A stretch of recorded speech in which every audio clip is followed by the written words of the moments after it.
once we retire, there's three important resources that we need to think about how we're going to spend them. The first one is our time. The second one is our health.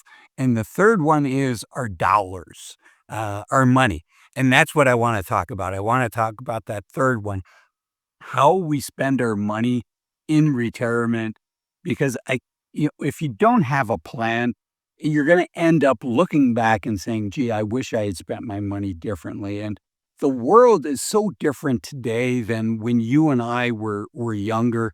And I think a lot of us are, unfortunately, we're just all being bombarded with advertisements telling us, spend your money this way, spend your money that way. But, I was fortunate. I was a financial advisor for over 20 years. I helped hundreds of clients transition into retirement and got to see them for 5, 10, 15, 20 years in retirement.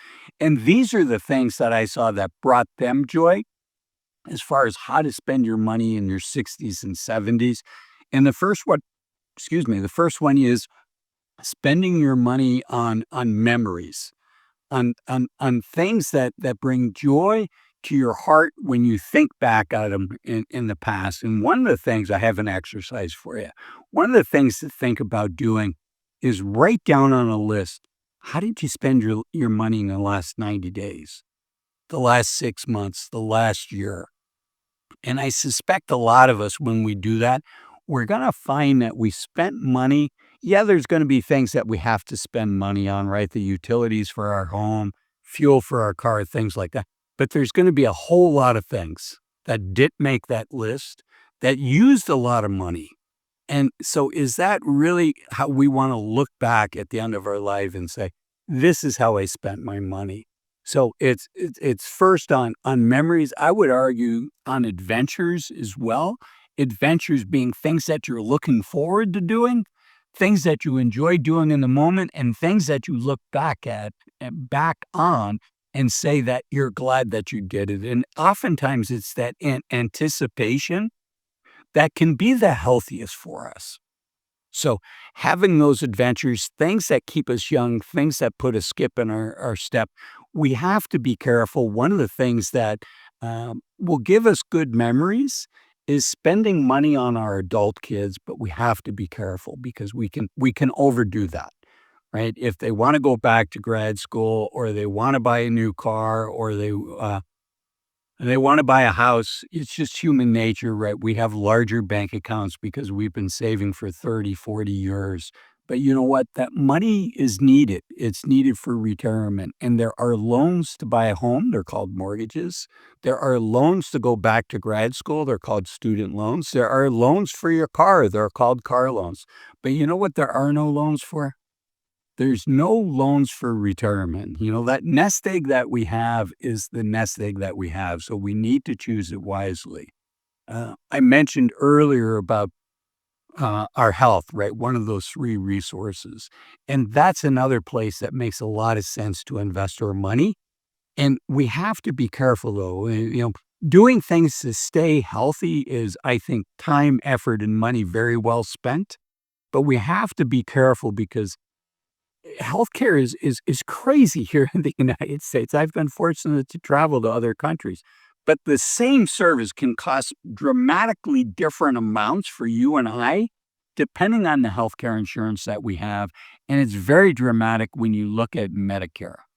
And when we look at our Medicare, Medicare is complicated, but it's super important because Fidelity says even with Medicare, for the cost of Medicare, for the things Medicare doesn't cover, for the copays, etc., we need to budget $165,000 from the time we're 65 until the end of our life.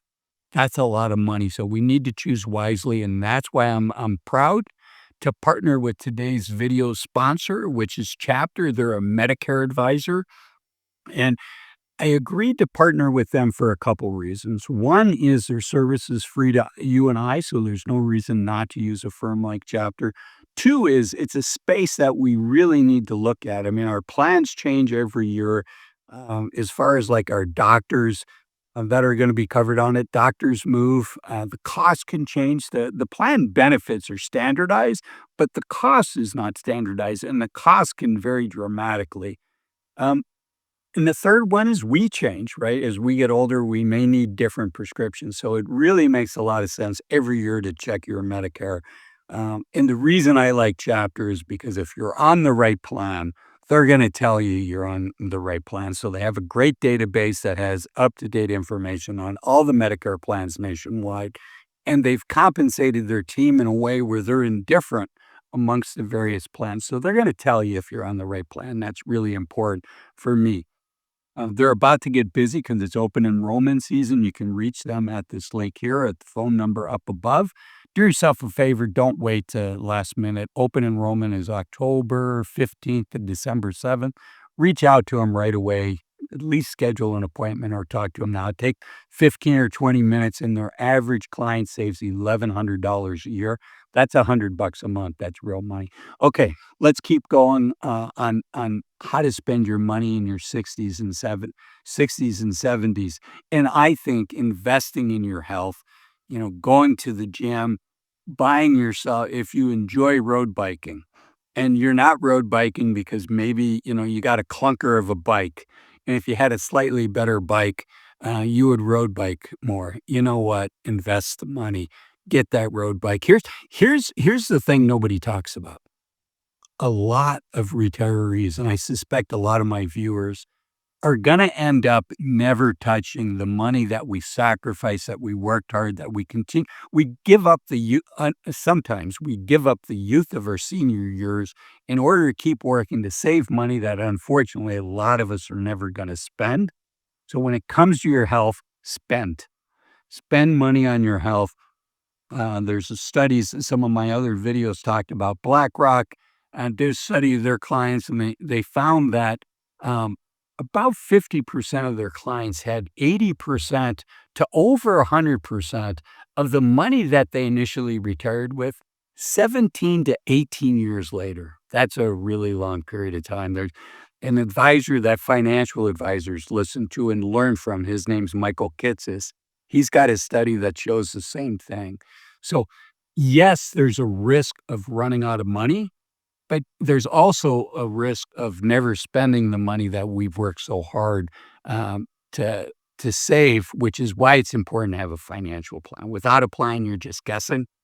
You're likely sacrificing unnecessarily, or some of you might be unknowingly putting your financial future at risk.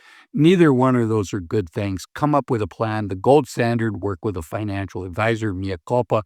That's what I did for 20 years of my life. If you want to do it yourself, don't use Google Sheets. Don't use Excel. Why?